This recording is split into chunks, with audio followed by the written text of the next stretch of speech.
Johan, is dit jou die eerstgeborene van die twee? Daar is hy.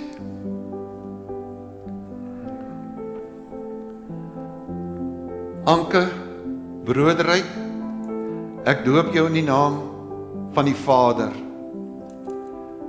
en van die Seun en van die Heilige Gees.